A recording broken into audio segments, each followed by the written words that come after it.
Hey guys, welcome to another episode of Sales with Jay and Ron. Yep, where we are turning script readers into pro salespeople. Today's topic, guys, 4 ways to increase your sales performance today. Yes, guys. Number 1, evaluate the 80-20 principle. Something that we're constantly doing is we're checking to see where are most of our results coming from and how much effort are we allocating to those results. Something that we've learned is, for example, let's say you're cold calling. That means you're hiring 10 cold callers and you're managing them and answering a lot of their questions, right? Have you ever stopped and looked to see how many deals are they actually bringing me? Direct mail, right?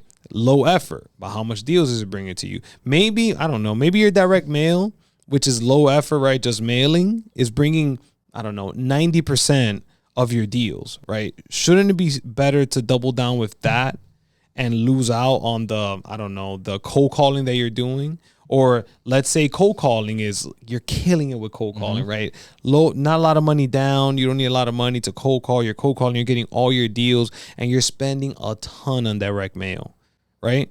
If you're not getting a lot of results, spending a lot of money, and in cold calling, you're getting a lot of deals, what are you doing? Double down on the cold calling and drop the direct mail, right? So evaluate with 80-20, right? 80% of your results most of the time come from 20% of your effort. Just got to look for where that effort is coming from and then double down on that effort to increase those results.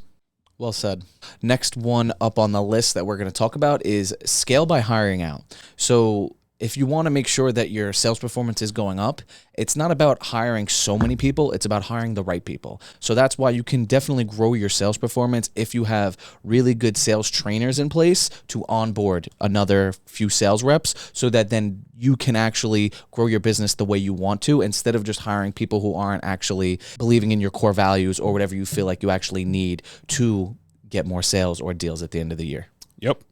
Number 3, stay nimble, guys. What does that mean? Yeah, don't be married to anything. If the market's changing, guys. For those who are in it right now, you guys see the change. It's been a lot of like drastic changes from when the pandemic happened and then people being scared to then people being bullish and now people being scared again because it seems like, I don't know, I'm not an economic person, but it seems like things are changing again, right? So you have to make sure that you stay light on your feet, right? Is it foreclosures now because of all the people getting foreclosed on? Is that the new move, right? Like, but let's say you were married to buying retail and just doing Airbnbs, right? But instead of you switching over to foreclosure, now you're like, no, but I love Airbnbs, right? It's not about any of that. It's what's working right now and how can you use your strengths to kind of benefit from what's changing in like the world. So you have to be able to stay dynamic, guys, or you're going to get burned for sure. Yeah, it's true. We've tried, and you got to go with the changes. Yep. This is all from experience. Yep. If you guys got better ways, please let us know. The last one I kind of want to touch on today is reevaluating your sales process. So one, if you don't have a sales process, stop this video, make sure you go watch Temp or just whatever it's going to work for you to kind of get a sales process down.